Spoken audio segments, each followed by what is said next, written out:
So this week is Stat Week, and I'll be sharing stats at the end of the show on the top countries that listen to the show. Now, it's interesting. The show has been downloaded in 194 countries. There are 195 in the world. So I actually had to do some research on what is the one country that hasn't listened to the show, and it might not surprise you. I'll share that at the end of the show. When I sat down to interview Matt Timmons-Brown, I said to myself, dear goodness, this guy's a 19-year-old. He is known as the Raspberry Pi guy and is in university in Scotland.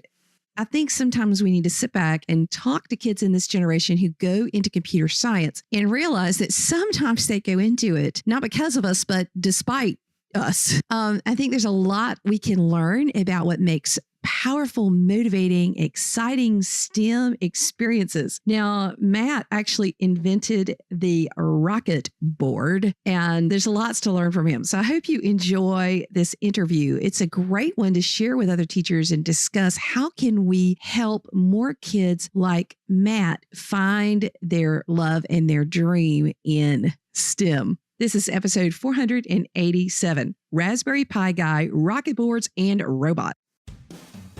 The 10-Minute Teacher Podcast with Vicki Davis.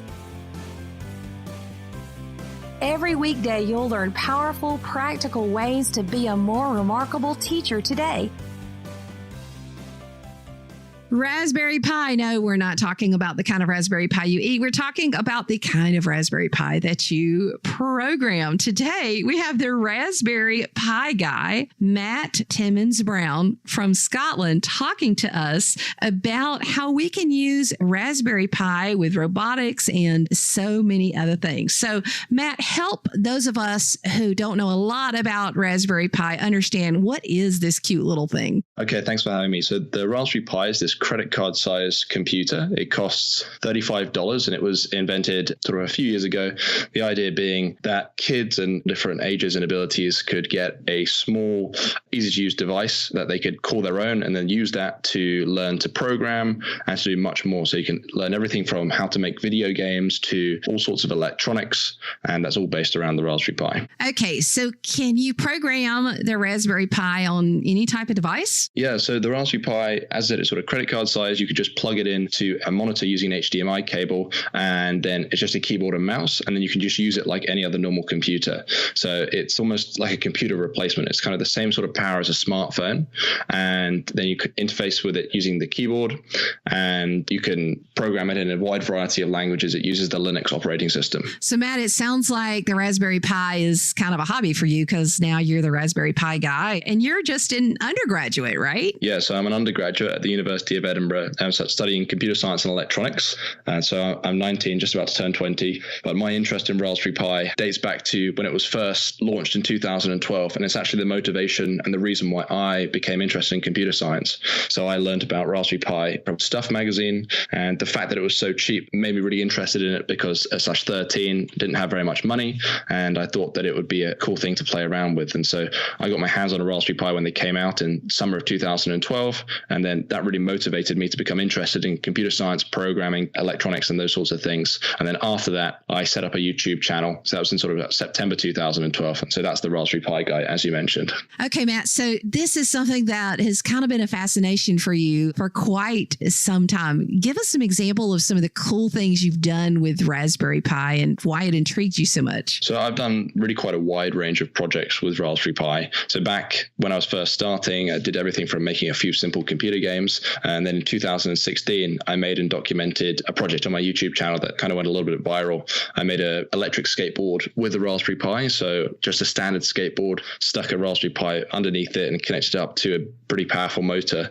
And then I programmed that to interface over Bluetooth with a Nintendo Wii remote, a video games controller, and created this electric skateboard that could go about 20 miles per hour. Oh my goodness. You didn't get hurt, did you? Yeah, I mean, I fell off of it once or twice, but nothing too major.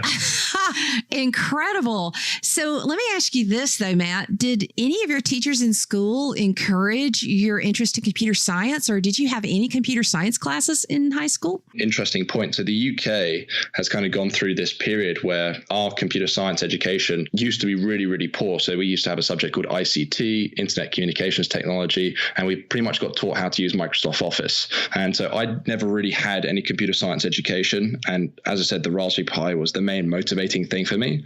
Since then, we've had a bit of a revamp, and Raspberry Pi has helped with that and been a catalyst for that change. We've now got the computer science GCSE, which I did back in 2015, but I had to ask my school to provide that as an after hours option. It was only 1 hour after school a week. So it used to be not super good, but nowadays we have a much wider range of more formal education in computer science, as well as more awareness in the media as well. So, Matt, tell us a little bit about how we can use Raspberry Pi with robotics, because that's the topic of your book. Yeah, great question. So, my new book is called Learn Robotics with Raspberry Pi, and it sort of tackles exactly that. So, robots and Raspberry Pi are these two topics that go really well together. You can use the Raspberry Pi and its GPIO pins in particular to connect all manner of hardware and electronics to the Raspberry Pi that can then be controlled in software using languages like Python and Scratch, for example. So you can very easily control motors, LEDs, all sorts of sensors. And this allows you to make some pretty capable robots quite easily. And along the way, when you make these little two-wheeled robots, for example, as I show in the book, you learn all manner of programming electronics concepts. So everything from while loops to if statements and things like that, as well as all the electronics behind it. So in the book, I take the reader all the way from building the chassis of a robot to wiring up all the electronics to their first movement of the robot to controlling it with a Wii remote, all the way up to making it follow a yellow ball using a camera module. So this is really wide range of things that you can do with the Raspberry Pi and with robotics in a really easy way on a very low budget. So Matt, I have to ask you, since you're pretty recently, out of secondary school, did you have a teacher that really inspired you? Because you're obviously a very self-motivated person. Good question. So I did have a lot of really, really good teachers in school, but I'd actually say that my main inspiration and motivation comes from the Raspberry Pi community. And so I've been really lucky because this Raspberry Pi movement, they've now sold 25 million computers. And consequently, there's this big online community and in-person community as well, that we meet up at these Raspberry Jams. And so I know a lot of really motivational and inspirational people through that, a lot of them being teachers, but a lot of them sort of working in tech as well. So I'd say people like Evan Upton, who's the founder of Raspberry Pi, he was the forward to my book. He used to be a director of undergraduate studies at the University of Cambridge. He's a really big inspiration for me. He's helped me a lot throughout the years. And there are many, many people like that in the Raspberry Pi community that have really helped and aided my interest in computer science. I love this because this is connectivism. This is learning from your community. And so you're saying the greatest teacher that you've had is a community. That's fascinating. Yeah, exactly that. Wow. What is your advice for teaching your generation to make school relevant and exciting so that you don't have to have it as an extra after school thing, that it can be part of school? Yeah, that's a really good question. It's something that a lot of people have struggled with for a while, because I think that computer science can be taught in a really bland way. We have this phenomenon of sort of like just tick box checklists of things. Can a student do this on a computer? Can they do this, this, and this? And I think that teachers need to strive to make teaching computer science something much more interactive and really bringing the interesting things in computer science to the forefront of the classroom. So things like robotics, but also teaching how, for example, with the Raspberry Pi, you can code in the game Minecraft. So you can create your own sort of structures and things in Minecraft, which is something that many students will be familiar with. And it's a very interesting thing for them. There's also something called Sonic Pi, for example, where you learn how to make music. And all the while you're learning coding, but you're doing these things that are really, really interesting for kids. And they're kind of learning by stealth. That's a phrase that I've heard in the past. So much fun. And Matt, I'm so excited that you said this is your first sort of official podcast. And I fully expect, if you're only 19, you've got a whole lot more in your future. Who knows what we'll be doing in 20 years, whether it'll be podcasting or who knows what it is. But I just think that it's a great story for us teachers to hear his journey, how he's learned from the community, but also how this awesome little device that's pretty inexpensive can really nurture a love of computer science and change somebody's life. So thanks, Matt, and good luck with the book. Thank you so much for having me. So this week is Stat Week. I thought I would share some interesting stats, not just because it's about this particular show, but also to understand the reach that you can have when you can share. Now, podcasts are a little bit interesting because you have to make sure that you have no explicit content at all. If you have any explicit content, you will get banned in many, many countries, which is why 194 countries out of the 195 in the world have had downloads from the show. Now, currently, the show has started in February 2017 and it's had 1.8 million downloads, which is just because of you guys. I am a teacher who lives in a small town, and social media and you sharing things and all the amazing teachers who've come on the show, because I kind of feel like the 10-Minute Teacher is the teacher show. It's really a spotlight on teachers. I don't think I'm that interesting, but I do think they're incredibly interesting people in the world, like today's guest. So number one is the US, and then this is in terms of number of downloads. Can't really look at listens in the stats, although iTunes is working on that. 2 Canada, 3 Australia, 4 UK, 5 China.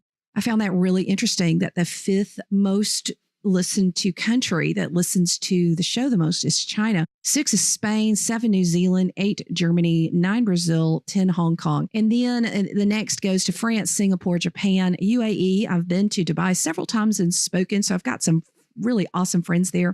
Korea, which I looked it up, and that is South Korea. Ireland, I've been there, awesome place. Saudi Arabia, never been there, would love to go. India, been there, have lots of friends there and amazing educators. Mexico and South Africa. And I've been to South Africa, which is a really cool place. So what is the one country? I had to really look it up, but no surprise here. It is North Korea. Only country in the world that has not listened to the show is North Korea. And I think that really says more about what's happening in that country than it does anything else, because they just don't have access to things. And it just makes me think about this interconnected world. It is really hard for me to comprehend. Making this in my house, I'm getting ready to go see mom and spend my Saturday as I look at these stats, but it's hard to comprehend just how interconnected we are.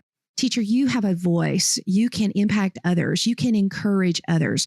Yes, we need to love and encourage those kids in our classroom, but we also need to encourage each other. And if you're called to that, do it. Share your voice. There's lots of ways to share. You know, there's YouTube and there's blog posts and there's social media, lots of ways to share. So I do want to say, as I kind of finish up this season 5, we've got a couple more episodes to go and we're getting close to 500 episodes here in a couple of weeks. I just want to say thank you to all of you who listen to the show and tell your friends. It's just been an exciting experience. And I also have to thank my husband, Kip, and Lisa Durf, Dr. Lisa Durf, who is an amazing researcher. And I have a new person who's been helping me, Vicki Morgan, who has been helping us with editing because it was just becoming such a lot for me to be able to edit and give it to Kip and blog and everything else. So I'm really excited about having her help. Thank you, the world, for listening. I hope you'll also take a look at other podcasts too, because there's so many amazing podcasts out there. It's really an encouraging part of my own PD.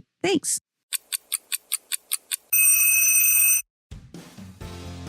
Thank you for listening to the 10-Minute Teacher Podcast. You can download the show notes and see the archive at coolcatteacher.com/podcast. Never stop learning.